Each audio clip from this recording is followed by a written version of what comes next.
আয় ফাচকা শোন, তুই বলে শ্বশুর বাড়ি গেলে মিষ্টি নিয়ে যাস না, কি বুদ্ধি খাটাস রে তুই? আমাকে একটু শিখিয়ে দে তো। শিখবেন নাকি? হ্যাঁ শিখবো তো। তাহলে আমি কি করে শ্বশুর বাড়ি যাই আর কি করে মিষ্টি না নিয়ে যাই দেখেন। হ্যাঁ, শ্বশুর বাড়ি যখন যাই আমি, শ্বশুর বাড়ি যাওয়ার আগে কিন্তু একটা টার্নিং আছে, ওই টার্নিং এ গেলেই কিন্তু গাড়ি আমার স্লো। হ্যাঁ, এবারে শ্বশুর বাড়ির লোক কেউ না কেউ আমাকে দেখে, হ্যাঁ দেখে বলে আরে আসেন আসেন আসেন করে, আমি চালাকি করে বলে দুটো মিষ্টি মিষ্টি লিই, আর মিষ্টি মিষ্টি লিতে বলে আসেন আসেন, হাত ধরিলে চলে যাই। এই হচ্ছে আমার চালাকি।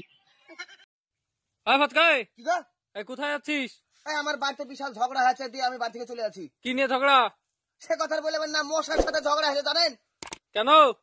আর বললেন না, সন্ধ্যাবেলায় মশার সাথে তেমনি ঝগড়া, মটিং জেলে হ্যান জেলে, তবুও শুনলো না। আমি আবার চর মেরে মেরে, আমি আর পারিনি। রাত্রি হয়েছে তখন আবার মশাই কি করে জানেন, আরো মশা নিয়ে এসে আমার মশারির পাশ পাশ একবার সব ঘুর ঘুর করছে। হ্যাঁ, আমি এখন ভয়ে এখন মোবাইল টুবাইল নিয়ে এখন যাবো হিমাচলে। হ্যাঁ, হিমাচলে এবার ভাবছি চার্জ ফার্জ থাকে কি, সেখানে চার্জার ফাজার পাবো কি জানি। যদি না পাই আমাকে ভিডিও ভিডিও ভিডিও করতে বলেন না, ঠিক আছে? আমি আর পারবো না। বাবা সাথে বাবা, আমার হাত দেখে বলেন তো আমি কত বছর বাঁচবো? আপনার হাত আমি দেখতে পারি, তার আগে কিন্তু 100 টাকা লাগবে। 100 টাকা লাগবে? 100 টাকা লাগবে। কমালে হবে না? না না, কমালে হবে না। এলেন টাকা লেন, হাত দেখান, হাত দেখান।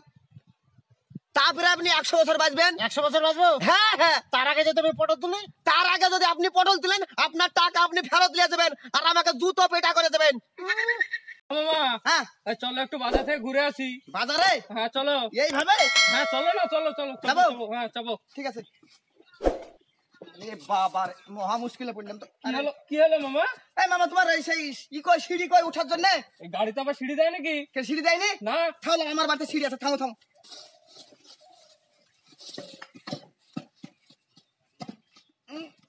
এই দেখো দেখো। হ্যাঁ হয়েছে, চলো চলো। আবার টুলটা কেন নিয়ে যাচ্ছ? ওর নামার সময় আবার লাগবে না? কি মহা মুশকিল। একেবারে ভাগনা, পাগল ভাগনা নাকি? ও মামা, হ্যাঁ বলো। কেমন আছো মামা? ভালো আছি মামা। নতুন মোবাইল মনে হচ্ছে। একবারে টেন ডিস্টিল। সে যাই হোক, হ্যাঁ আজ তো শিবরাত্রি নাকি? হ্যাঁ, শিবরাত্রি আজ। তো আমার একটা প্রশ্ন ছিল তোমার কাছে। কি প্রশ্ন গো? যে শিবরাত্রিতে ইয়াং মেয়ে ছেলেগুলো যায় যে শিবের কাছে ভালো স্বামী চাওয়ার জন্য, হ্যাঁ হ্যাঁ হ্যাঁ, কিন্তু বিবাহিত মেয়েগুলো কেন যায় সেটাই তো বুঝতে পারি না। ওই বিবাহিত মেয়েগুলো যায় শিবের কাছে নালিশ জ্বালাতে, বলে গিয়ে হে ভগবান, বিয়ের আগে কি চেয়েছিলাম আর বিয়ের পরে কি পেলাম, এই নালিশটা জ্বালাতে যায়। কিরে ফচকা, কোথায় চললি? আমি বিদেশে চলে যাবো গো, আমার বাড়িতে থাকবো না গো। কেন রে, কি হলো? আমি আজকে মাঠে ধান লাগাতে গেছি, ধান লেগে বাড়ি এসেছি, বউকে বলছি দুটো ভাত দাও খাবো।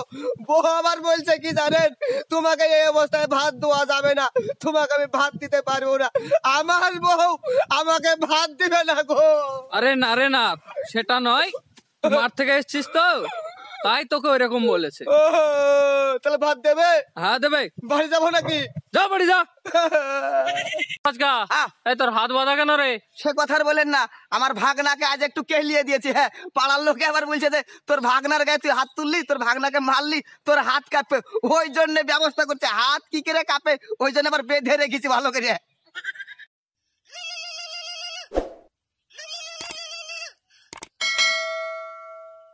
হ্যালো স্যার, বলুন। এই ফচকা, তোকে আমি যেদিন আমার অফিস থেকে বের করে দিই তার পরের দিন থেকে আমার অফিসের দরজায় কে এসে হেগে যায়, আমার মনে হয় তুই হাগিস। হ্যাঁ রে শালা হাগি, তার কি করবি রে শালা? কেন হাগিস রে শালা?